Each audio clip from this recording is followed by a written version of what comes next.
Muy buenas tardes, es un gusto volver a vernos. Vamos a buscar aquí el puntero y a corregir algunas cosas de la pantalla para poder empezar.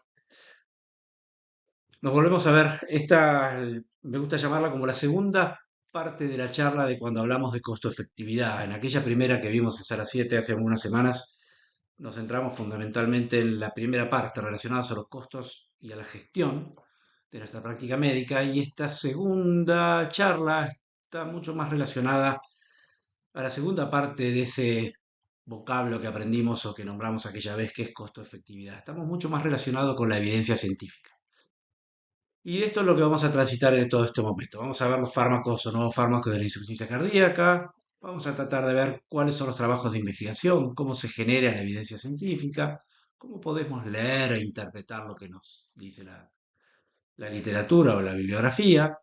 Y vamos a conocer esta gran herramienta que tenemos que se llama GRADE, que yo hace unos años, ya he entrado, bastantes años después o ya de muchos años de práctica independiente, tuve la suerte de conocer de manera directa, de manera intensiva y poder llegar a poder trasladarla a la práctica diaria con el cuidado de mis pacientes. Nos planteamos varios objetivos. La presentación es un poco larga.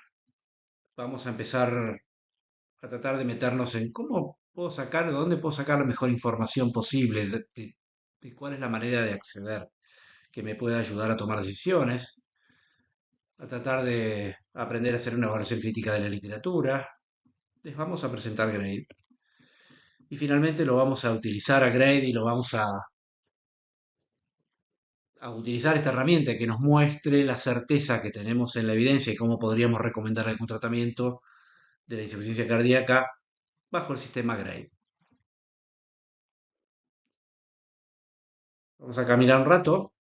Vamos a tratar de ver qué certezas tenemos cuando tomamos o tenemos que tomar decisiones, las mejores fuentes de información o los que yo creo que son las mejores que tenemos que empezar a- a frecuentar. ¿Qué es la evidencia? ¿Qué es la medicina basada en la evidencia? ¿Cómo se generan los trabajos de investigación y las evidencias científicas? Algunas cosas que vamos a utilizar frecuentemente, que son las guías de práctica clínica, lo que son las revisiones sistemáticas, lo que es un metaanálisis, cómo usarlos, cómo interpretarlos. Vamos a hacer una introducción a Grade, vamos a conocer Grade y finalmente nos vamos a meter en o vamos a utilizar la mirada de Gray para interpretar a los fármacos que utilizamos frecuentemente para a tratar a nuestros pacientes con insuficiencia cardíaca.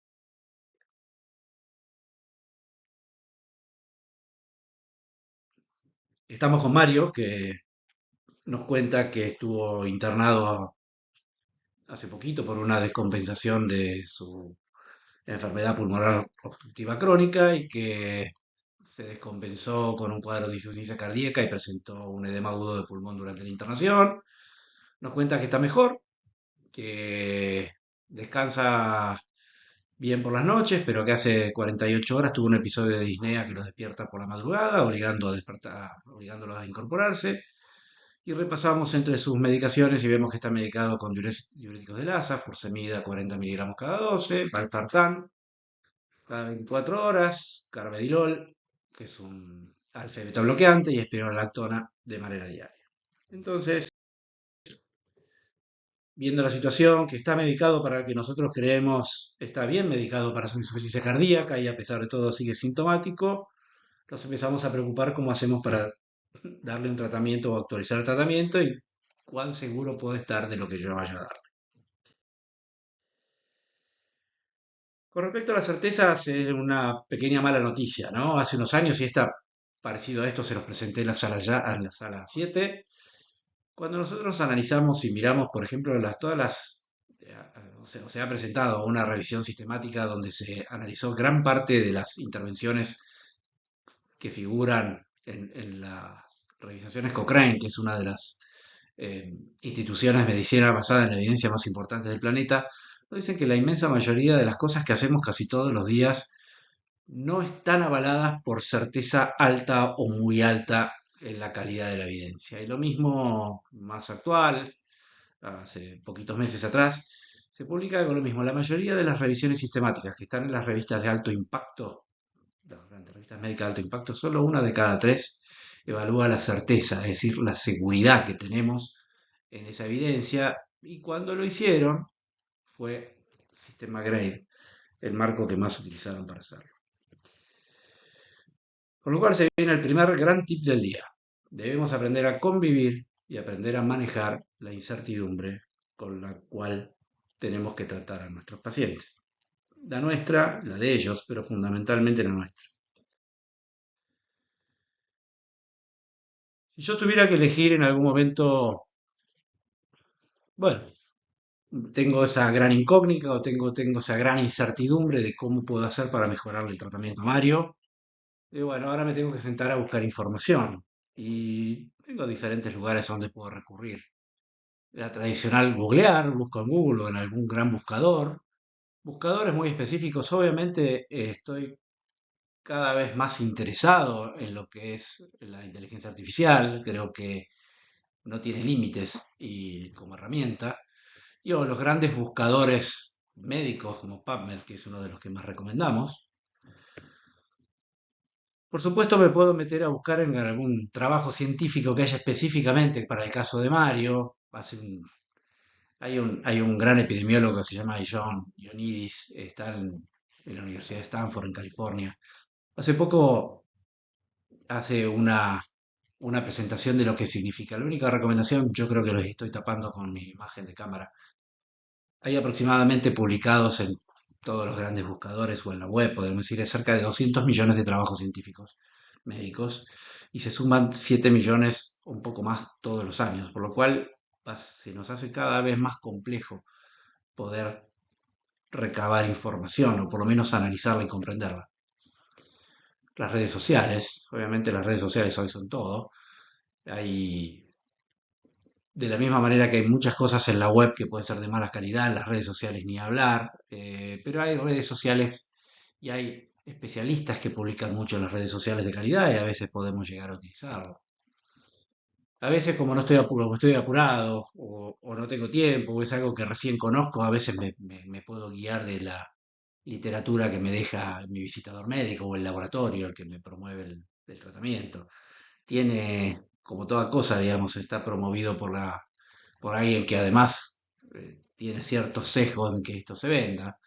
Me parece que es una mirada bastante limitada o sesgada y podríamos buscar algunas mejores. Siempre tengo un colega que sabe más que yo y siempre es bueno poder reencontrar y mantener una charla fluida y esto le hace muy bien a nuestros pacientes, sobre todo cuando armamos redes de colaboración y de manejo interdisciplinario, ¿no? Y finalmente uno puede recurrir de alguna manera, a algunos trabajos o guías de práctica clínica o revisiones sistemáticas donde podamos resumir gran parte de toda esta información en estos millones de trabajos que se publican por año.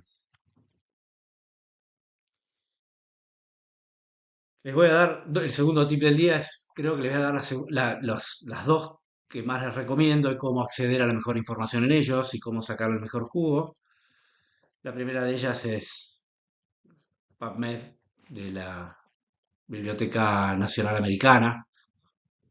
Cuando uno entra a buscar directamente, en vez de entrar en el gran buscador inicial, hacemos clic en lo que es Clinical Queries y ahí nos manda nuevamente a otra nueva pantalla donde nos permite además filtrar por diferentes términos como terapia, guía de predicción clínica, diagnóstico, etiología o pronóstico y a su vez si queremos que el espectro de búsqueda sea ancho o no tanto, y una vez que apretamos Search y ponemos la búsqueda, nos va a aparecer todo un gran listado de todos los trabajos y a su vez podemos seguir filtrando en tiempo, buscar un espacio, de un rango de tiempo o cliquear esto y queremos, si obviamente queremos que sean ensayos clínicos o un metaanálisis o revisiones sistemáticas, las características podemos filtrar todos los trabajos por ahí. Una gran herramienta para obtener la información científica.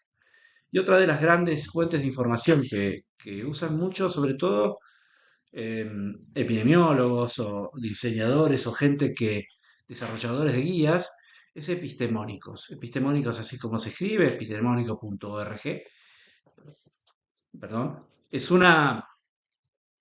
También es una base de datos muy grande.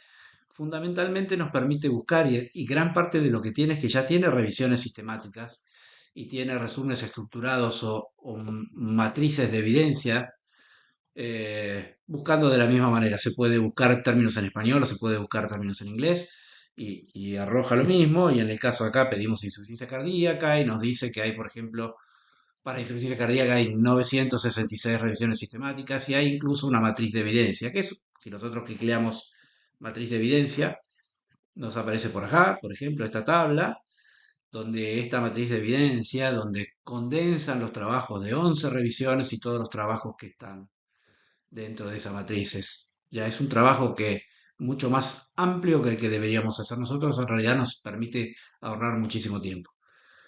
A su vez, si queremos y marcamos directamente y hacemos clic en alguno de los trabajos, nos hace un resumen de lo que significa que hace trabajo. Son dos de las recomendaciones que, que me gustaría que nos llevemos al día de hoy, PubMed y epistemónicos. Hablamos desde los 90, se empezó a acuñar y todos decimos que nos gusta llevar una práctica muy afín a la medicina basada en la evidencia. Es decir, ¿qué significa evidencia? Bueno, vamos a preguntarle al diccionario médico qué significa evidencia. Y en general, si le preguntamos al diccionario de la Real de la RAE, nos tira dos acepciones: una certeza clara y manifiesta de la que no se puede dudar o una prueba determinante de un proceso. Lamentablemente, en biología y específicamente en medicina, es muy difícil que tengamos esa certeza clara y manifiesta en la que nunca podemos dudar. Nosotros siempre vamos a tener un grado enorme de incertidumbre y podemos tener algunas herramientas para estar un poco más seguros.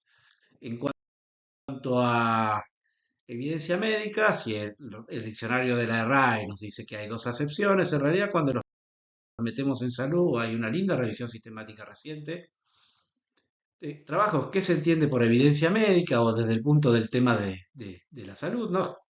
Específicamente, hay casi 50 definiciones diferentes, pero que en realidad estamos hablando casi siempre de lo mismo, ¿no?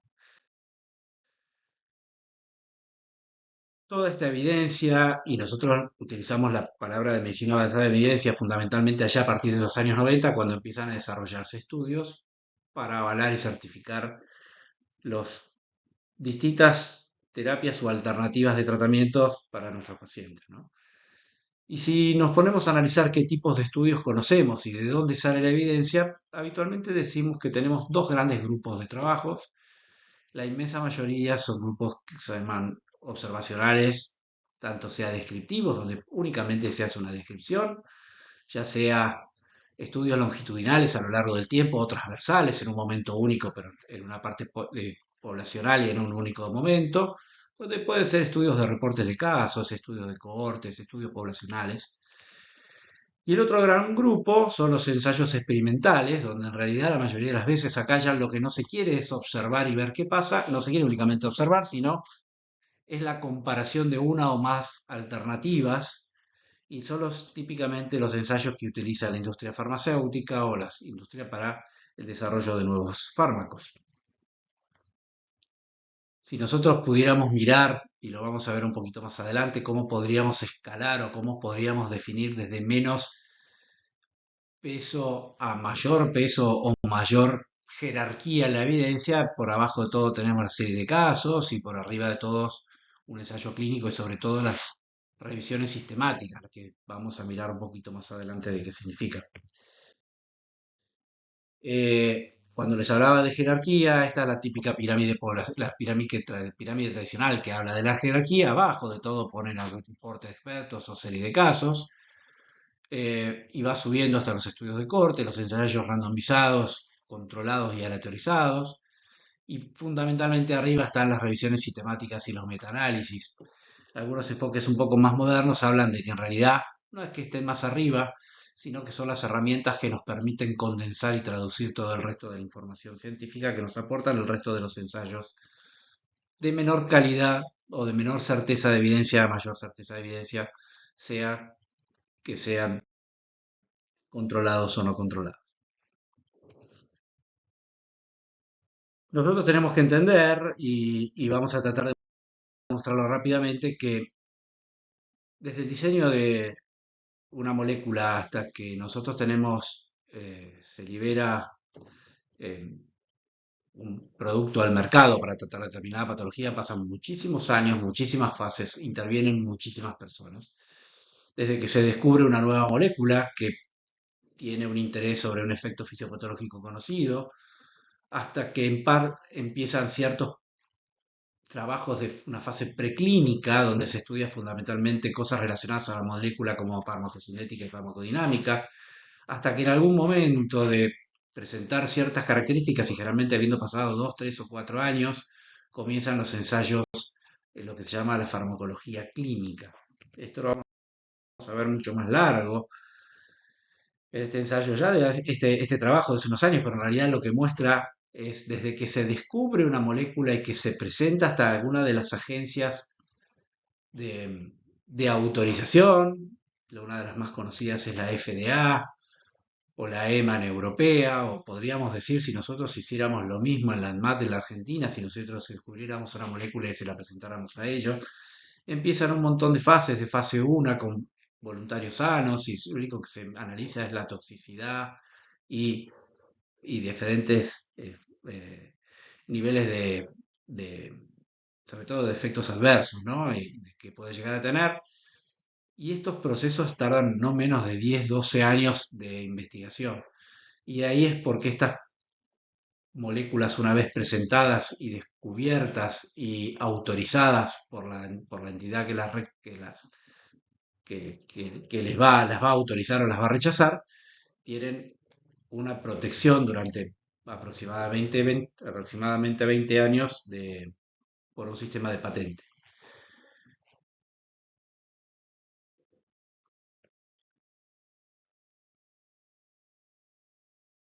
Cuando nosotros terminamos de ver, decíamos, hay muchísimos casos, muchísimos papers, muchísimos trabajos y quiero buscar de alguna de las maneras qué es lo mejor que yo puedo, en este caso, de qué manera puedo resumir lo que yo quisiera, en este caso puntual, para tratar a nuestro paciente Mario. Y cuando uno se pone a ver, existen diferentes maneras de revisiones. Y a veces uno se plantea si puede utilizar una revisión narrativa o una revisión sistemática. Y en realidad lo que estoy haciendo son resúmenes de información. Las dos son muy buenas, las dos tienen una indicación precisa para lo que yo quiera ver. Acá tomamos el caso de dos revisiones, una narrativa y otra sistemática de pacientes con tos crónica del adulto, ¿no? Y las preguntas que yo debo hacerme para elegir cuál es la que voy a usar es para qué realmente la preciso. En general, cuando hablo de una revisión narrativa, son definiciones amplias. Yo no me hago una pregunta muy estructurada, la información que yo recabo son algunos artículos interesantes que me gustaría ver relacionados al tema, es más bien cualitativa o interpretativa, no es estructurada y no siempre es reproducible. De otra manera, la revisión sistemática, esta que tenemos acá arriba, responde a una pregunta que es muy específica y que tiene un formato estructurado en su formulación, que es el formato, típicamente el formato PICO que vamos a ver más adelante, que evalúa la población, la intervención, la comparación y el outcome o los resultados. Es muy estructurada, es transparente, está basada en criterios muy definidos. El análisis es cuantitativo y muchas veces hago un análisis que se llama cuantitativo, que es un metaanálisis, que sobre todo sirve para la toma de decisiones y para las confecciones de guías. En general, la narrativa la usamos para tener una visión general y crítica, pero que no sea ni muy exhaustiva ni reproducible. Me sirve para explorar o resumir un tema amplio o algo que quiero evaluar en un tema que hace mucho tiempo que no repaso. Quiero volver a conocer el proceso de la fisiopatología de la insuficiencia cardíaca, por ejemplo, o cómo está el estado actual del tratamiento farmacológico de una depresión resistente, sin entrar en las certezas específicas de alguna droga puntual. En cambio, la revisión sistemática me responde una pregunta puntual en el mejor nivel de evidencia científica disponible comienza con una pregunta con el formato pico.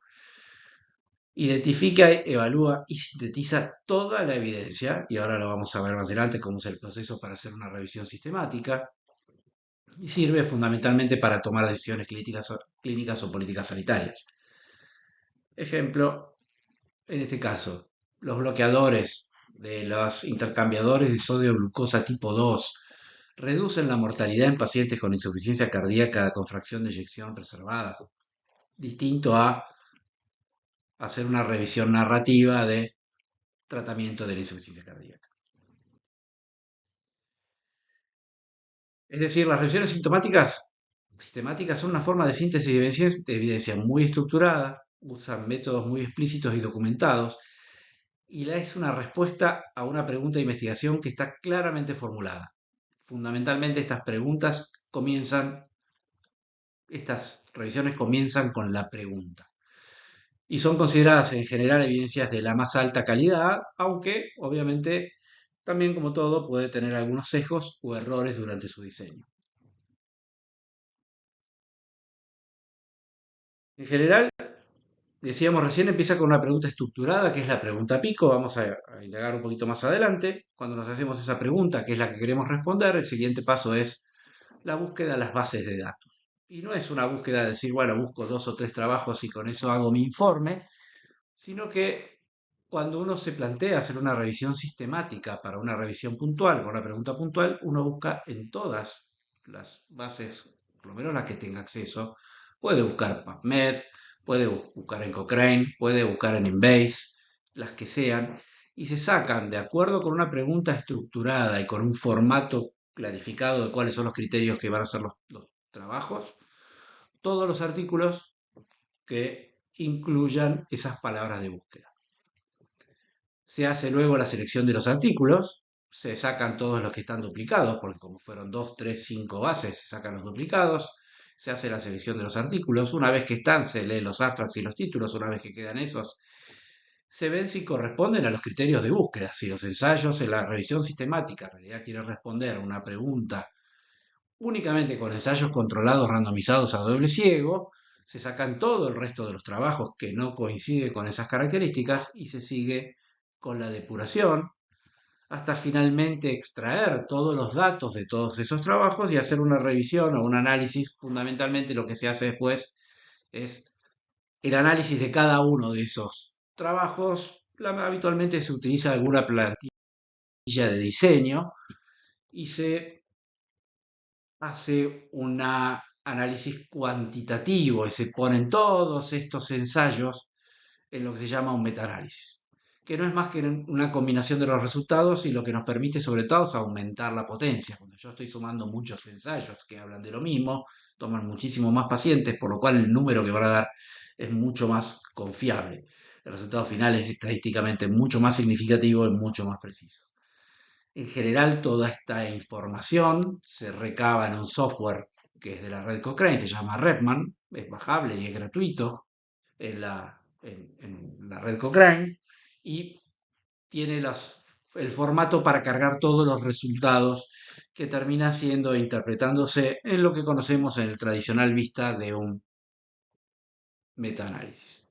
Cada una de estas líneas y estos puntos representa a un trabajo, uno de los tantos trabajos científicos. Habrá X cantidad de líneas representando a cada uno de los trabajos que está en nuestro metaanálisis. Estas líneas representan el punto, o el cuadrado en realidad representa el punto estimado, es decir, el resultado y su intervalo de confianza. Cuanto más grande es ese cuadrado, es mayor el impacto o el peso ponderado que tiene sobre el metaanálisis. La mayoría de las veces esto está relacionado a la mayor cantidad de pacientes que tienen. Y otra de las características que habitualmente tiene para interpretar un metaanálisis es cuanto más grande es el cuadrado, mayor el impacto, generalmente más chicos son los intervalos de confianza. Después veremos a qué nos referimos con eso. Igualmente, una vez que recabamos toda la información y que podemos mirar una, una revisión sistemática para hacer un análisis exhaustivo de la evidencia, bueno, en algún momento tengo que tomar una decisión si realmente esa información es la adecuada para mi paciente, porque en realidad hay un montón de otros datos más que uno debe tener en cuenta, no únicamente mi paciente y su patología, sino, por ejemplo, la posibilidad de acceso, que el paciente esté de acuerdo, que el paciente esté no es lo mismo que los trabajos se hayan hecho, por ejemplo, en pacientes mucho más graves o en pacientes internados que en pacientes ambulatorios.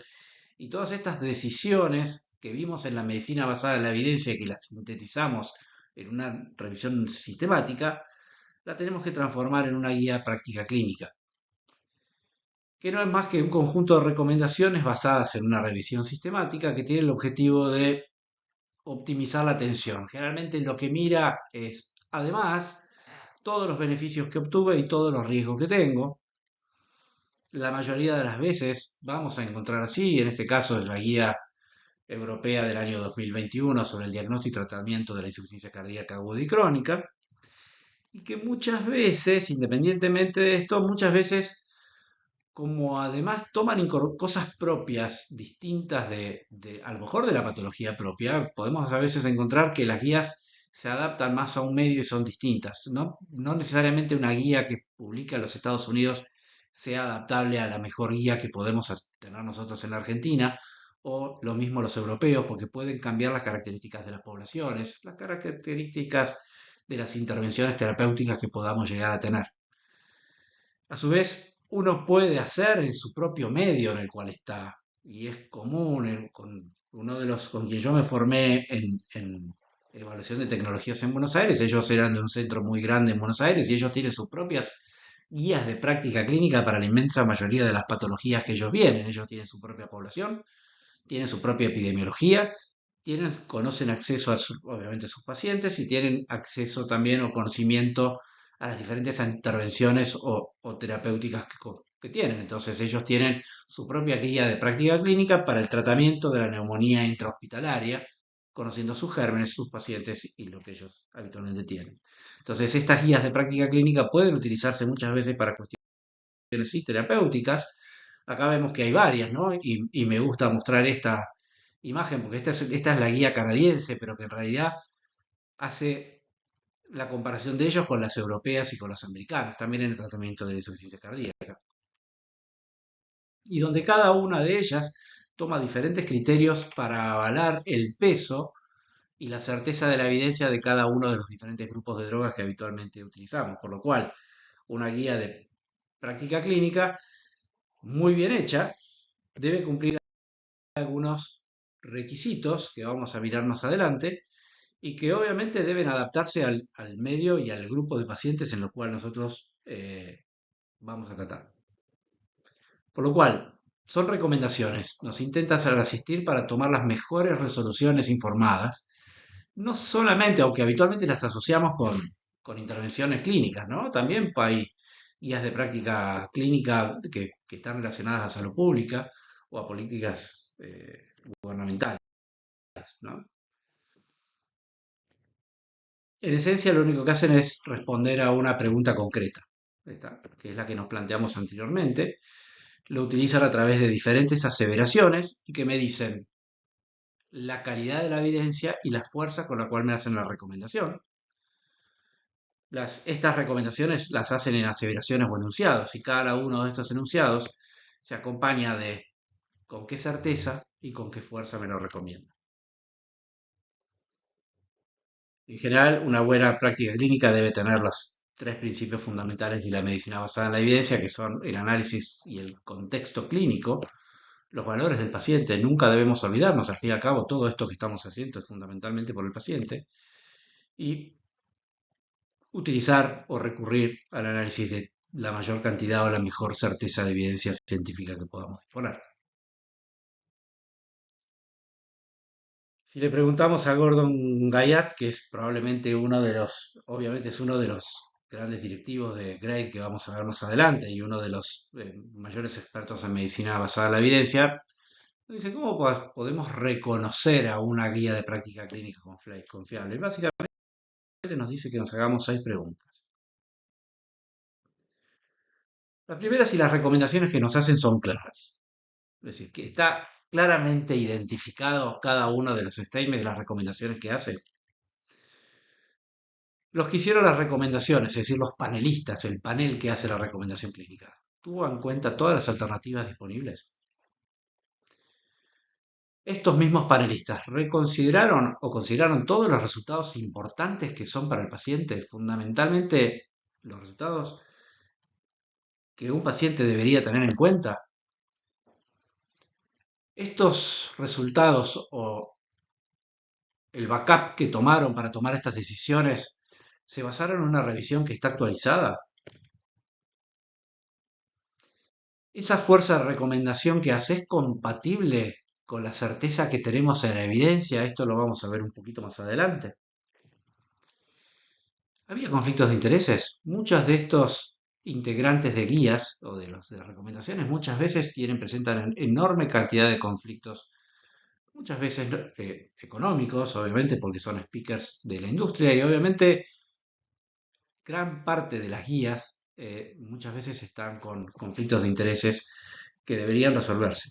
Ejemplo, el- uno de los panelistas podría eh, desistir de tomar hacer una recomendación en un caso en el cual tenga relación directa con ese laboratorio y con esa recomendación o con esa droga, por ejemplo.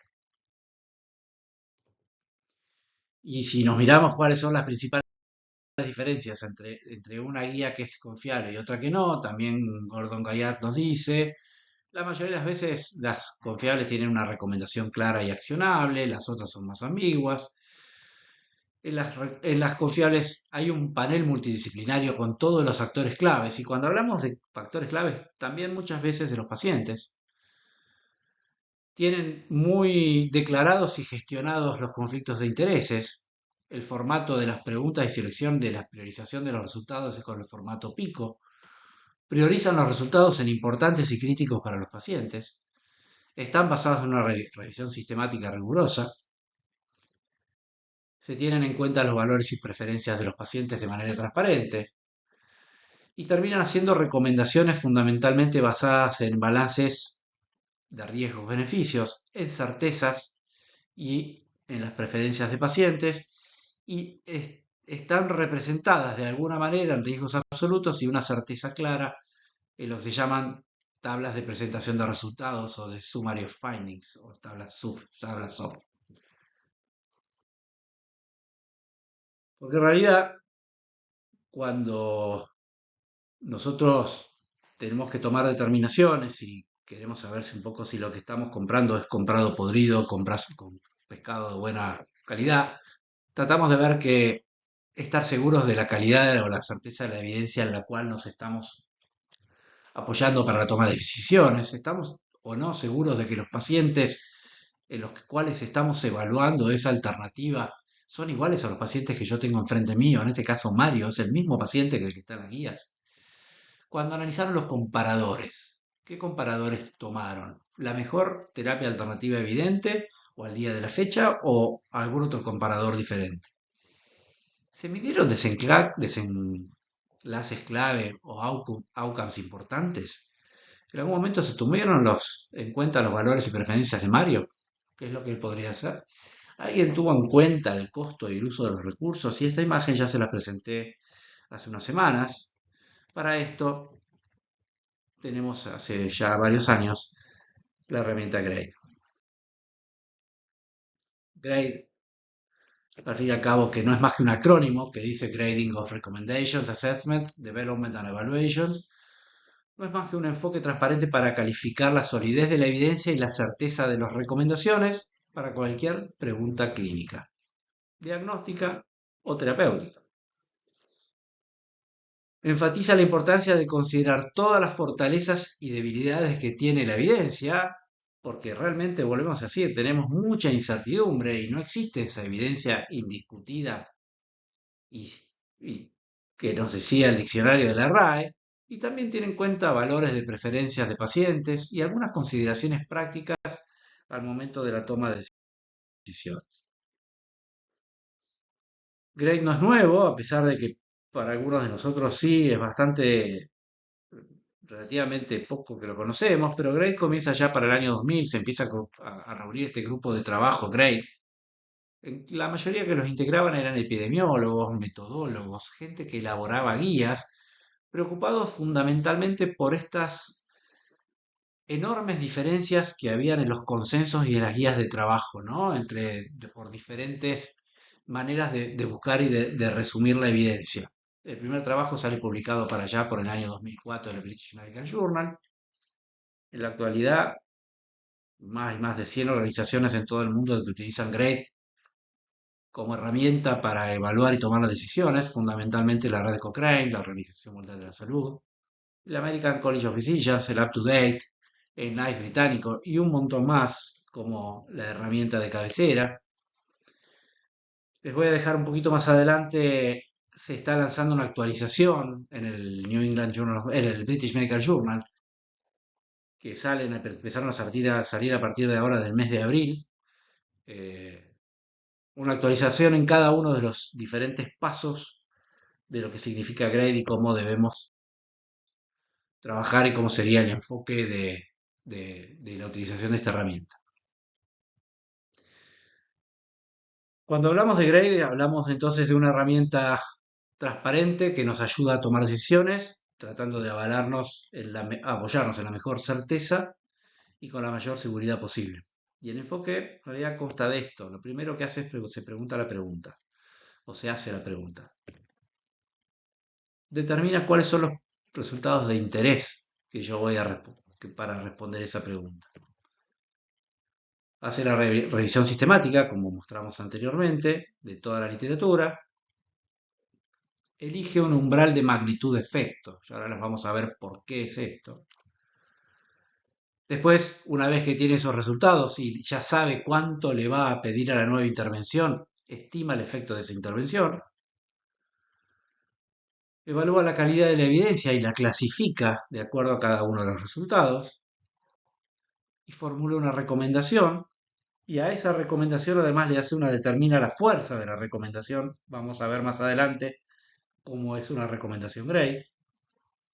Y finalmente califica la recomendación de,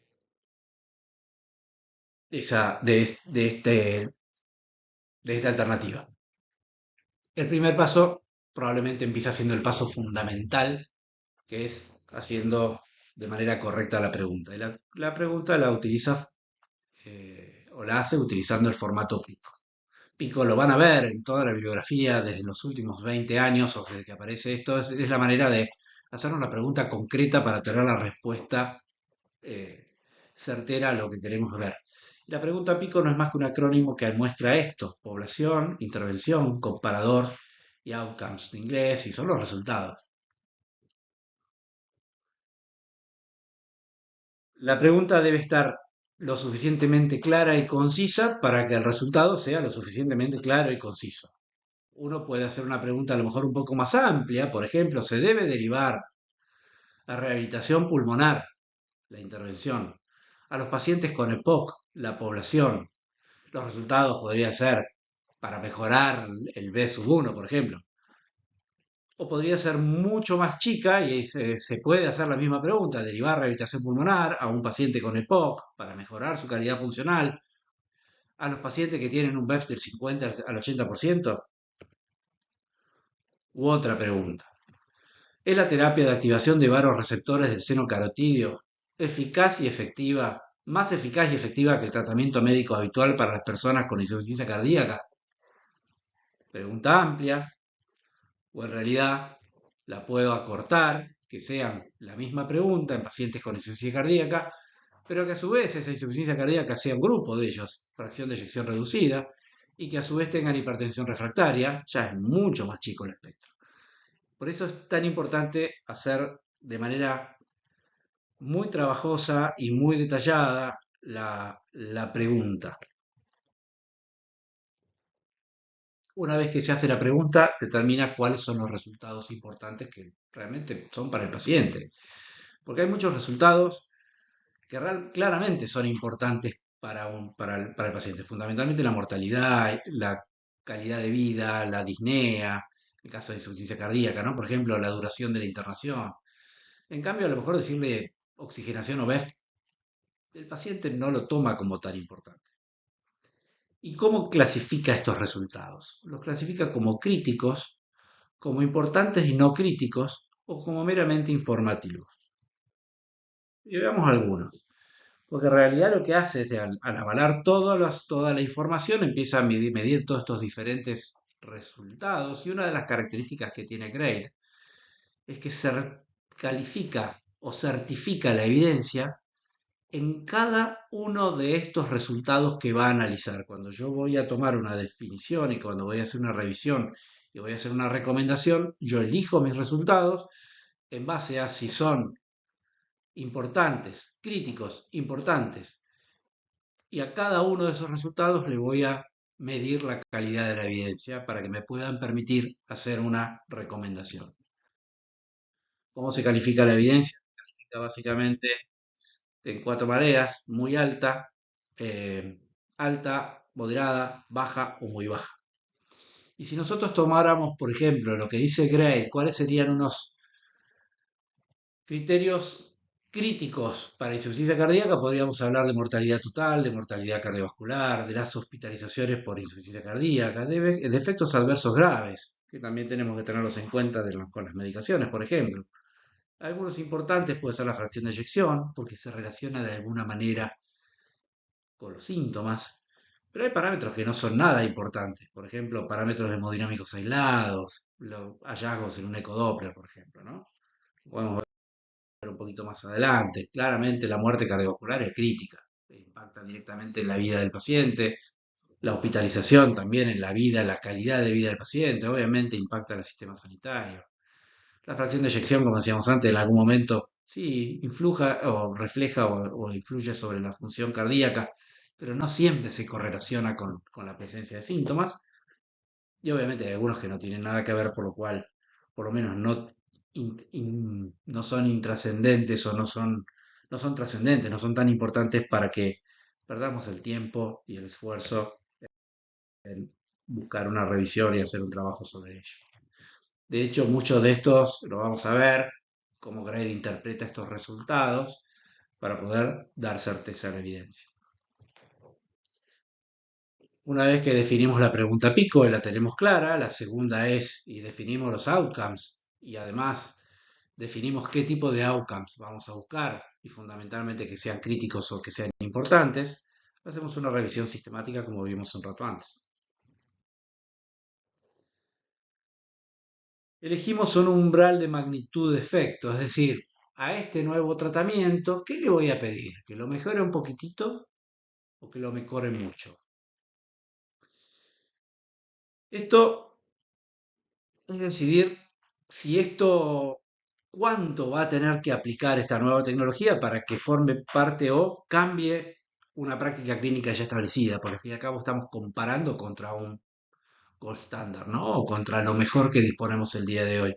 Y esto va a depender fundamentalmente de varias cosas, pero una de ellas, de las más importantes, es la relación entre los efectos deseables y los efectos adversos. Una de ellas, por ejemplo, ¿no?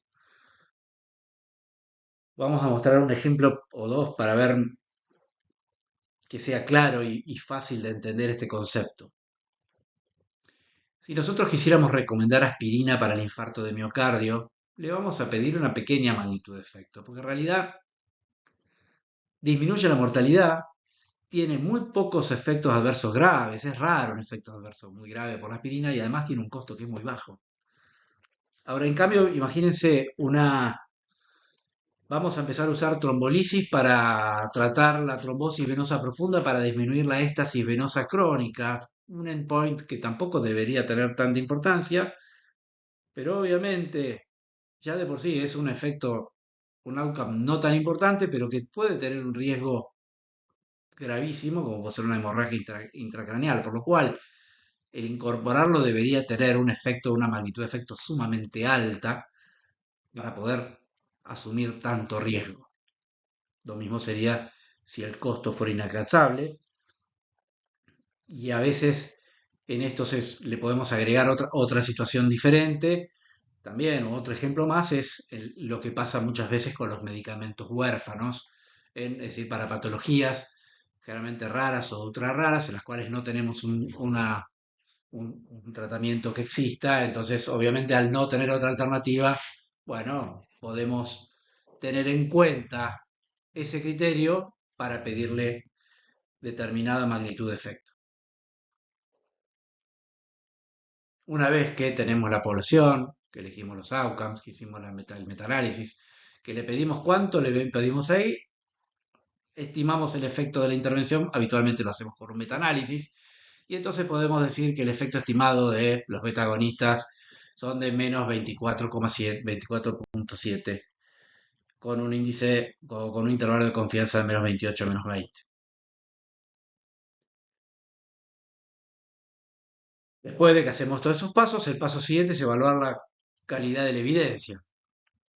Y la calidad de la evidencia no es más que la confianza que tenemos en la dirección y la magnitud, es decir, estar seguros que lo que estamos usando, que lo que estamos viendo es lo más, es correcto, que si es sí es sí y si es no es no.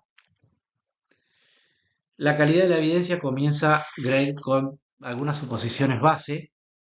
La primera es que la mayoría de los ensayos aleatorizados son de alta calidad de evidencia, mientras que los estudios observacionales son de baja calidad y las no sistemáticas con series de casos, reportes de experiencias personales, son de muy baja calidad científica, de muy baja calidad de la evidencia. Entonces, teniendo en cuenta que yo puedo a partir de ensayos de alta calidad o algunos de muy baja calidad, es que después voy a cada uno de esos resultados, los voy a poner en la tabla de resultados y los voy a, o me va a avalar para tomar una decisión o darle mayor fuerza a la recomendación clínica en base a una evidencia científica que puede ser alta, moderada, baja o muy baja. Nos hace Grade una recomendación importante, es que nosotros dijimos que hay ensayos que pueden arrancar con una alta calidad de la evidencia, y típicamente son los ensayos randomizados, a doble ciego, controlados, y que hay ensayos de muy baja calidad, como los ensayos observacionales, que arrancan con una baja calidad de la evidencia o certeza de la evidencia. Pero Gray nos dice que hay algunos factores que pueden hacer que ese ensayo que era muy bueno baje su calidad o certeza de evidencia, y hay algunos que eran bajos y que si presenta determinadas características haga que esta certeza mejore. Una de ellas son las limitaciones en el diseño, lo que habitualmente se conoce como riesgo de sesgo, la inconsistencia o la diferencia entre los resultados en diferentes estudios, las comparaciones indirectas, la imprecisión o la sospecha de sesgo de publicación. Son todos los que me permiten o me dicen a mí, me hacen bajar la certeza de la evidencia. Y por otro lado, si hay una magnitud de un efecto que es muy importante o hay un gradiente dosis-respuesta, me hace que estos trabajos mejoren su evidencia. Esto es lo que vamos a evaluar, estos factores. Nos vamos a meter en detalle qué significa cada uno de estos factores. Dijimos que factores que reducen la calidad de la evidencia tenemos. Uno, el riesgo de sesgo, es decir, un riesgo que está relacionado íntimamente con el diseño del trabajo. Es decir, cómo fue el segamiento, si estuvo bien aleatorizado y los análisis estadísticos, cómo se hicieron. Y estas son cosas que tenemos que mirarnos, meternos adentro del trabajo y leer con detalle para poder analizar si hay un riesgo de sesgo. Si hay inconsistencia, es decir, si hay variabilidad sustancial entre los resultados de los diferentes estudios. Si hay una falta de comparación directa entre los tratamientos o en las poblaciones o los outcomes.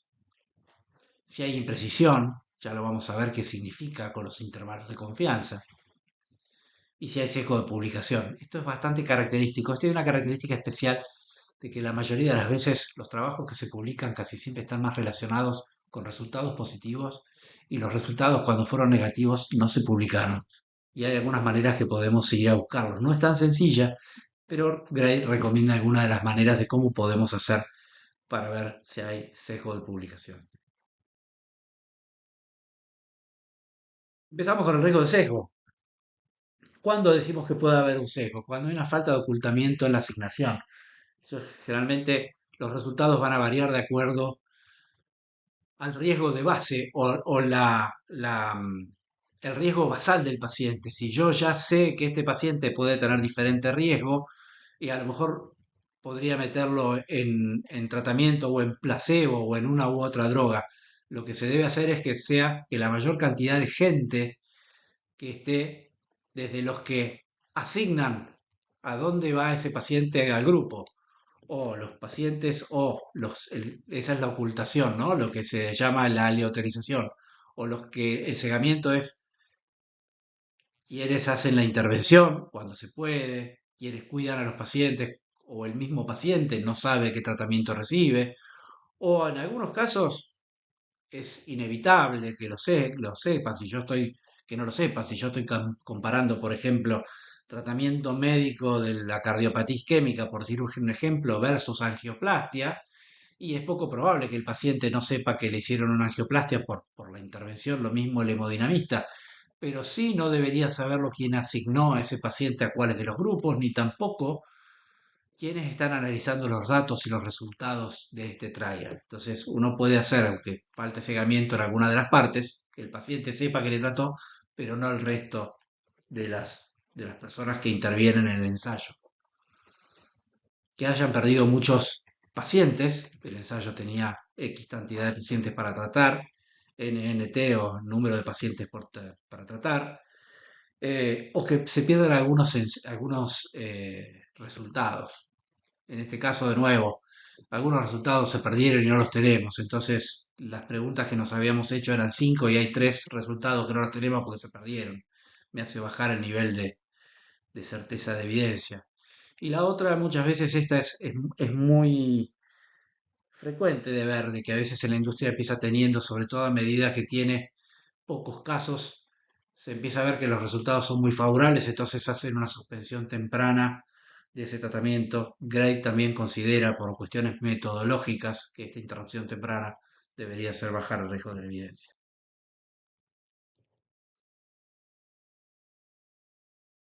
La inconsistencia,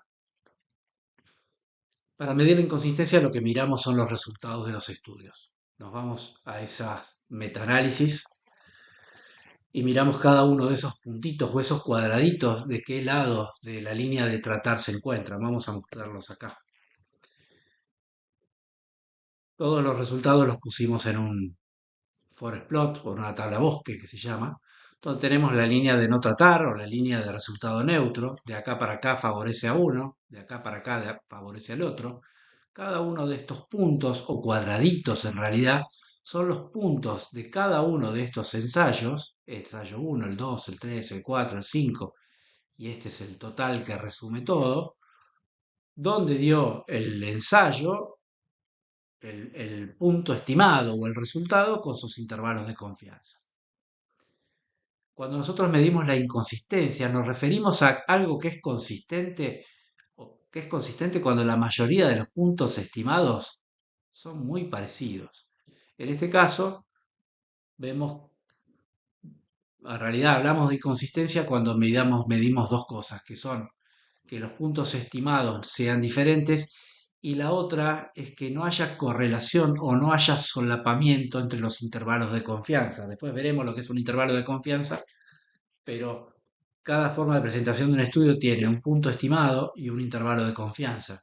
Para que sea consistente debería tener solapamiento de intervalos y de puntos estimados. Esta es la barra resumen, que a veces se presenta muchas veces como un diamante, que no es más que el resultado final de todos estos resultados de los diferentes estudios. Lo que miramos habitualmente para medir lo que decimos la inconsistencia es que haya o no diferencias en los puntos estimados y que haya superposición de los intervalos de confianza. Y miremos algunos ejemplos. Acá tenemos un forest plot, tenemos 4 estudios, la línea de no tratar acá en el medio, y vemos que esto es claramente inconsistente. Hay dos estudios con sus intervalos de confianza muy bien solapaditos de un lado, de hacer el tratamiento, y otro exactamente igual, pero de no hacerlo. Entonces acá hay una inconsistencia sustancial y es inequívoca la importancia, claramente. Acá también hay inconsistencia, acá están pero la importancia clínica es bastante más cuestionable porque al fin y al cabo, aunque hay inconsistencia, los puntos estimados son diferentes y los intervalos de confianza no solapan tanto, pero claramente están de un mismo lado de la intervención. Podría decir, sí, hay inconsistencia, no bajaría 2 puntos, a lo mejor bajaría uno solo, porque realmente al fin y al cabo las dos cosas sirven o están del mismo lado, podrían estar del lado de rechazar.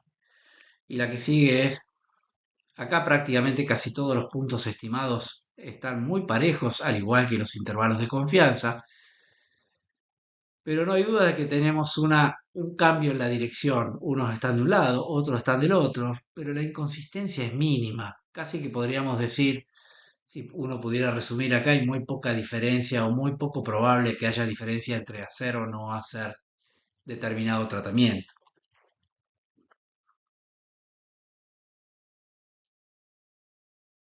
Seguimos con la otra, que es la evidencia indirecta. La evidencia indirecta es bastante más fácil de entender.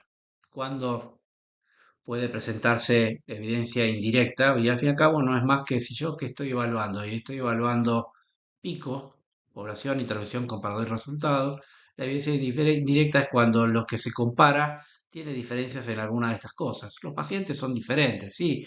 Yo estoy viendo y evaluando pacientes que son ambulatorios versus pacientes hospitalarios, donde claramente son pacientes distintos y hay un riesgo diferente.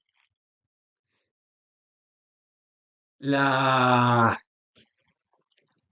la intervención es distinta. En una habla de beta bloqueantes para el tratamiento de la insuficiencia cardíaca y en el otro a lo mejor está utilizando inhibidores de la enzima convertidora, a pesar de que los dos tratan de pacientes con insuficiencia cardíaca de fracción de eyección reducida, por ejemplo. Los resultados son distintos del principal, un poco lo que hablábamos antes. Hay resultados, mirando diferentes outcomes y uno de los que se usan muchas veces en la industria y en la investigación médica solo se llaman endpoints subrogados o resultados intermedios. Entonces, a veces yo estoy mirando un resultado que es distinto del que yo quiero medir en mi paciente y a veces esos resultados intermedios no se condicen con un resultado clínico evidente. Por ejemplo, cuando hablamos de tratamiento de la diabetes, una de las cosas que medimos específicamente o que miramos para el seguimiento es la hemoglobina glicosilada. Pero hubo algunas drogas que prácticamente bajaban la hemoglobina glicosilada, pero no tenían diferencias sobre la mortalidad. Por lo cual, a pesar de que ese endpoint subrogado, la hemoglobina glicosilada, podía ser importante, si yo estoy mirando mortalidad, no debería estar comparando contra hemoglobina glicosilada. Y la otra bueno, las intervenciones. Supongamos que tengo un tratamiento que se probó A con A con B y en la otra rama probó B con C, no puedo tomar o debería considerar como una evidencia indirecta comparar A con C, porque en realidad no están evaluadas y estoy evaluando intervenciones diferentes.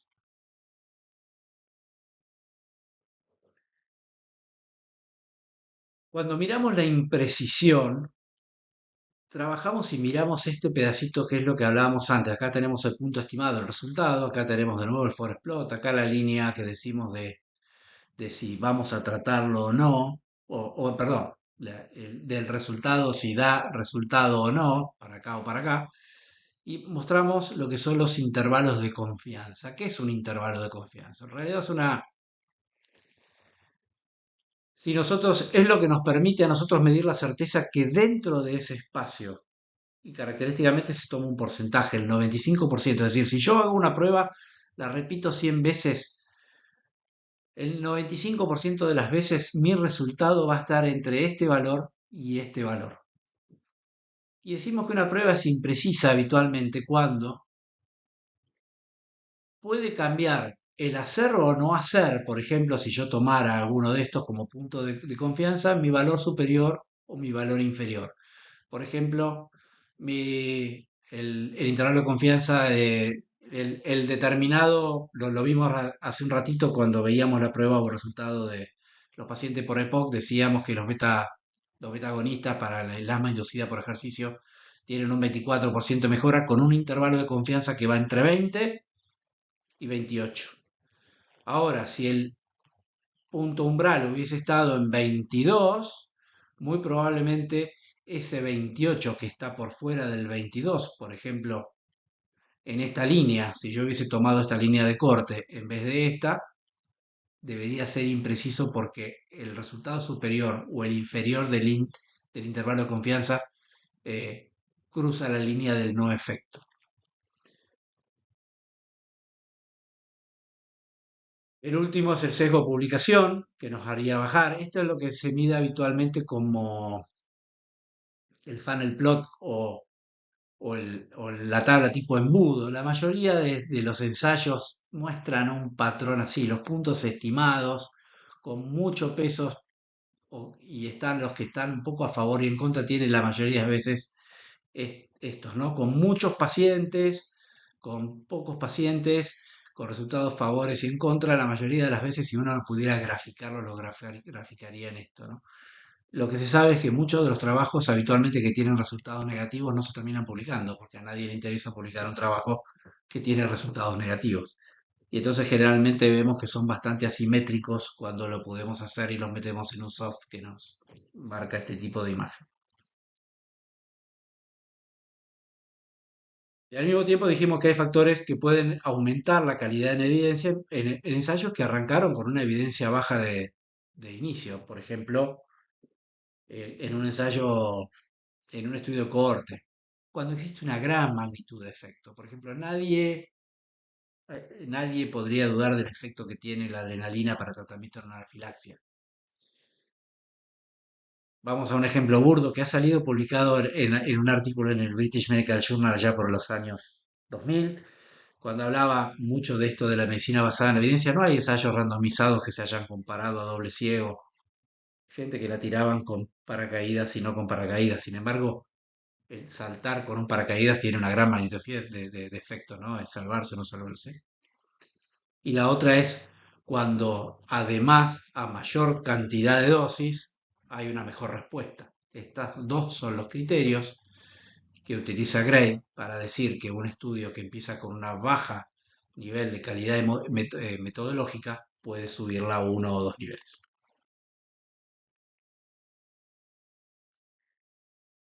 Una vez que nos hicimos la pregunta, una vez que medimos cuáles son los resultados que vamos a analizar, de que hicimos la revisión sistemática, que le pedimos cuál es el umbral que vamos a ver, que analizamos todos los resultados y vimos si todos nuestros ensayos y le pusimos la calidad y la certeza de la evidencia de acuerdo a los criterios que tomamos recién para analizar la certeza y calidad de evidencia, como nos dice Gray, es momento de hacer con todo esto en la mano, hacer una recomendación. Y Gray, para basar una recomendación, básicamente sugiere tener en cuenta la relación entre efectos adversos y efectos indeseables, tener en cuenta la calidad de este nivel de evidencia. Esto es importante. No sería lógico que yo haga una evidencia muy fuerte o una recomendación muy fuerte cuando mi nivel de calidad de evidencia es muy malo. Cuando tengo en cuenta los valores y preferencias que piden los pacientes y obviamente tengo que hacerme cargo del uso de los recursos, el costo, la viabilidad, la equidad, la accesibilidad que tengo en todo esto. Todas estas son cosas que los panelistas deben tener en cuenta para el momento de hacer una recomendación. Ejemplo en formato pico, volvemos al anterior. Gray nos dice que para pacientes con asma inducida por el ejercicio recomendamos un beta 2 de acción corta, inhalado 15 minutos antes del ejercicio. Así es como se hace una recomendación. Pero dijimos que además de hacer la recomendación, tenemos que decir con qué fuerza yo recomiendo esto. Y esto está en parte relacionado a esta incertidumbre y a esta certeza, porque yo siempre a lo mejor voy a tomar alguna decisión. Pero a veces no hay dudas de que debo hacer algo y hay en otras que es la única alternativa o es una alternativa más que podría llegar a utilizar eh, considerando con los pacientes y considerando con un montón de otras cosas. Veamos así, una recomendación puede ser fuerte cuando nadie discutiría, sobre todo los pacientes discutirían de que, bueno, no lo haría, porque los beneficios superan claramente los riesgos Y si yo le informo muy bien a mi paciente seguramente va a decir que sí. A veces hay recomendaciones débiles o como llama Gray, condicionales, en que hay cierta incertidumbre entre lo que es el riesgo de beneficio, entre el equilibrio entre los riesgos y los beneficios, y muchos pacientes podrían decir, no sé si haría ese tipo de intervención. Y en general, si partimos de nuevo que del punto sin efecto, podemos tener recomendaciones fuertes que son a favor o débiles a favor, pero también podemos tener una fuerte recomendación en contra de hacer tal cosa, o una más débil de recomendación en esto. Y pongamos algunos ejemplos y lo vamos a ver acá, porque calificamos la recomendación en base a esa recomendación le agregamos también la calidad de la evidencia que la justifica, para poder justificar el grado de recomendación. Por ejemplo, una recomendación sería así. Para pacientes con asma inducido por ejercicio, recomendamos un broncodilatador de acción corta, como dijimos antes, 15 minutos antes del ejercicio. Es una recomendación fuerte y tiene una evidencia de alta calidad. Es una recomendación fuerte por todos los otros criterios, fundamentalmente porque la evidencia es de alta calidad y porque la relación riesgo-beneficio y porque el costo y porque ningún paciente diría no lo haría. En cambio, Gray recomienda dice que para los pacientes con insuficiencia cardíaca con una fracción de eyección preservada, se puede considerar el uso de diuréticos para aliviar los síntomas de congestión. Es una recomendación condicional y el grado de nivel de evidencia es baja.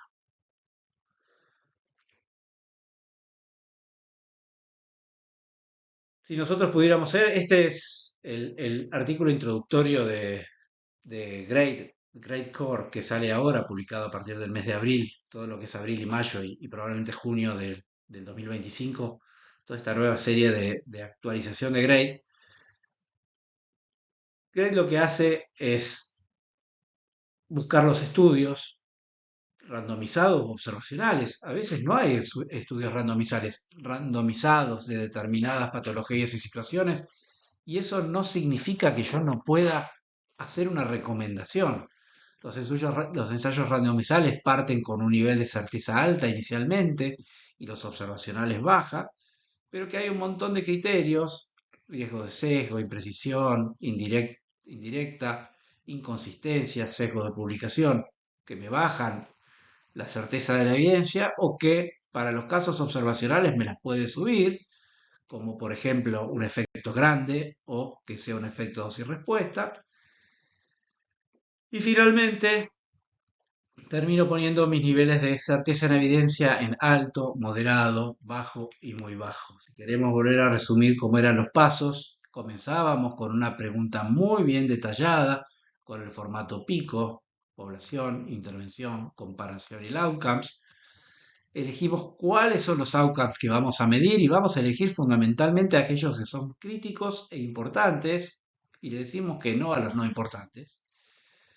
Buscamos toda esa información y hacemos la síntesis de la evidencia y finalmente lo transportamos o lo extrapolamos a lo que se llama una soft o tabla de resultados para eh, cada uno de los endpoints que tenemos o estimados de efectos de cada uno de estos resultados. Y esto es lo que nos termina calificando a cada uno de estos resultados en una certeza que puede ser alta, moderada, baja o muy baja, de acuerdo a todo lo que fuimos viendo antes. Y aquí podríamos terminar y decir, bueno, ya tengo una revisión sistemática hecha con una actualización que la hace un panel y lo que está haciendo es un trabajo de, por ejemplo, uso de los bloqueadores de sodio y glucosa tipo 2 para el tratamiento de la insuficiencia cardíaca y mirar la certeza de la evidencia y ahí termina. O el mismo panel puede puede desarrollar una guía o una guía de práctica clínica y a toda esta certeza de la evidencia también le tiene en cuenta los beneficios y los riesgos, analiza la confianza en esta evidencia, tiene en cuenta los valores y preferencias, el uso de recursos, la aceptabilidad, la posibilidad. A veces, cuando nosotros nos ponemos a leer o proponer una alternativa que a lo mejor está muy clara y muy estipulada en medios en los cuales nosotros a lo mejor no tenemos ese recurso para poder hacerlo. Gente que a lo mejor plantea, yo ese medicamento no lo voy a poder comprar. Son todo este tipo de cuentas que uno debe hacer para formular una recomendación fuerte a favor, fuerte en contra, o recomendaciones a favor o en contra en cada una de ellas, con toda esta información que claramente nos brindó Gray. Esto acá están hasta el día hasta esta última semana. Estamos hoy a día sábado 10 de mayo. En esta semana del 6 sale publicado este artículo de Tercer donde habla fundamentalmente de la inconsistencia. Si la siguen, los van a poder ver y actualizarse. Última parte. Eh, Ahora nos vamos a ver y vamos a preguntarle a Gray algunas cosas de cómo podemos estar seguros, o en realidad qué le podríamos recomendar a nuestro paciente, que al fin y al cabo toda esta charla que venimos dando es que hago con Mario. De qué manera puedo estar seguro de lo que le voy a dar para recomendarle el mejor de los tratamientos. Empecemos con una cosa muy sencillita antes de meternos en esto. Esto tiene mucho impacto porque la insuficiencia cardíaca tiene una altísima prevalencia, que sigue en aumento, tiene una alta mortalidad, cercana al 50% de mortalidad a 5 años, tiene enorme cantidad de costos. Por eso es que la mayoría de las instituciones y sanitarias y las grandes sociedades científicas ofrecen muchas recomendaciones terapéuticas, ¿no? A veces les muestro a mis alumnos esto. Yo ya llevo varios años de graduado, yo estudié cardiología por acá, en los años 80, 80, 88, 87, 88. Y este es un trabajo donde muestra lo que ha sido, lo que fue la evolución del tratamiento de la insuficiencia cardíaca a los años de la historia, ¿no? Miren, en los años 60 gran parte de las cosas que se disponían era únicamente digital y diuréticos, y mucho de reposo.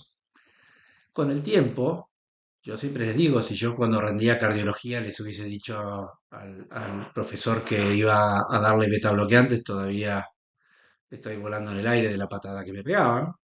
Pero en realidad, obviamente, empezamos a conocer a fines de los 80 y 90, empezamos a comprender muchísimas más cosas de la fisiopatología y de los fenotipos y aún más, metiéndonos más incluso en cuestiones moleculares y genéticas. Y esto ha ido cambiando con la aparición de nuevas terapias que empiezan a partir de los drogas ya no tanto inotrópicas como los digitales y empiezan a aparecer drogas como vasodilatadoras, el uso de los betabloqueantes, menor dosis o menor de uso de diuréticos.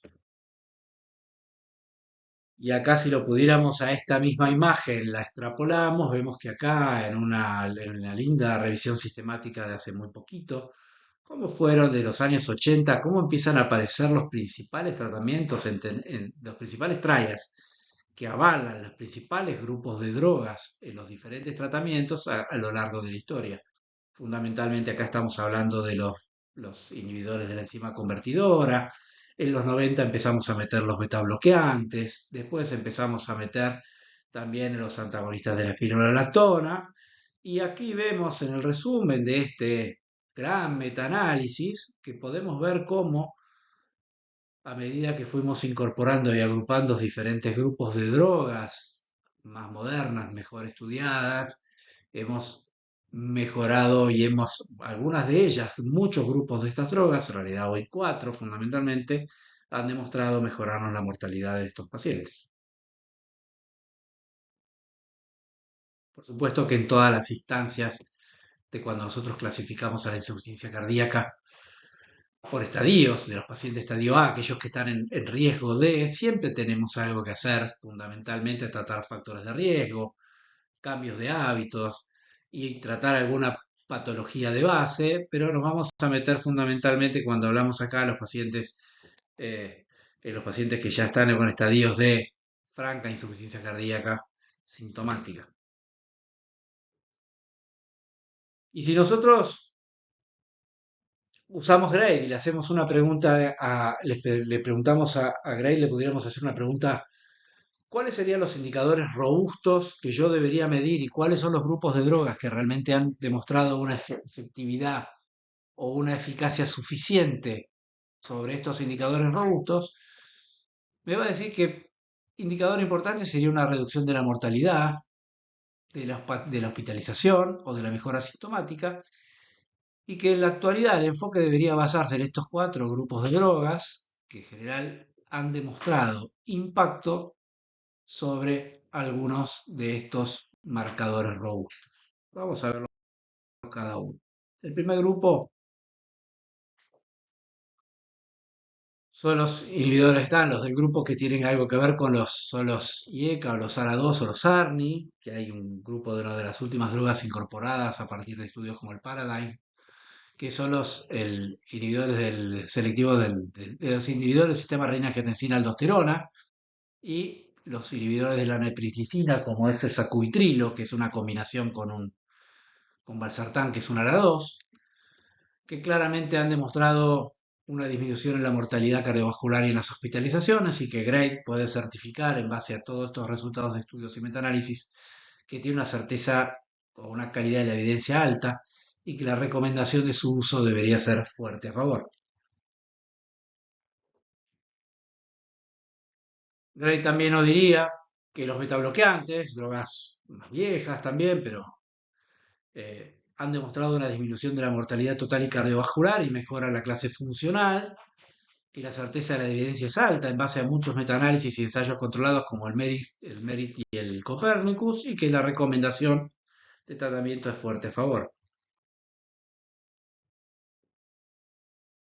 Allá con el ensayo Rales, allá por los 90, cuando los inhibidores del sistema de los mineralocorticoides de la aldosterona, específicamente con la espironolactona, el Rales y el énfasis después demostraron también la disminución de la mortalidad y la hospitalización, por lo cual Gray nos dice que la recomendación de su uso es fuerte a favor y que la certeza en la evidencia o la calidad de la evidencia es alta.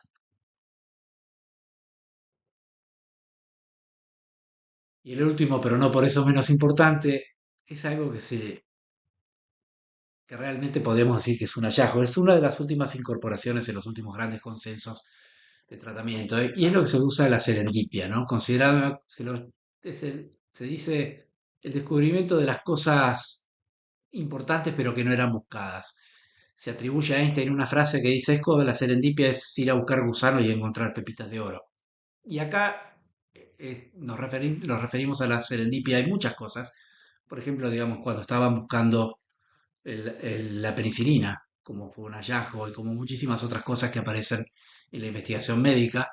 Eh, en el caso de los inhibidores selectivos de las recargadas del cotransportador sodio-glucosa tipo 2 a nivel del túbulo renal, que son drogas hipoglucemiantes fundamentalmente, que lo que hacen es producir un efecto de glucosuria intensa, de gran efecto en los pacientes diabéticos, pero que se vio inicialmente en los diabéticos y a posterioridad en pacientes no diabéticos, que en los pacientes con riesgo cardiovascular aumentado, pacientes con insuficiencia cardíaca, pacientes con enfermedad renal crónica, disminuir la mortalidad y disminuir los riesgos de hospitalización.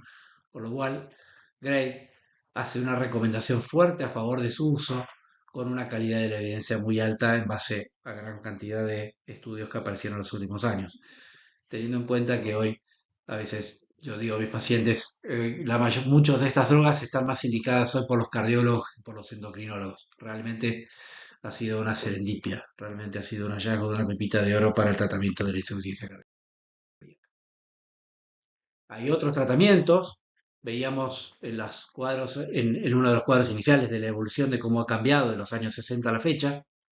Hay muchos más, diuréticos, hierro, dioxina. En realidad acá es más variable la evidencia científica que las avala. La certeza es de moderada a baja, según la indicación, y la recomendación es condicional. Muchas veces depende para qué paciente en particular o alguna situación clínica. Pero ya no tiene la certeza sólida y la recomendación fuerte que tenían los otros cuatro grupos de drogas.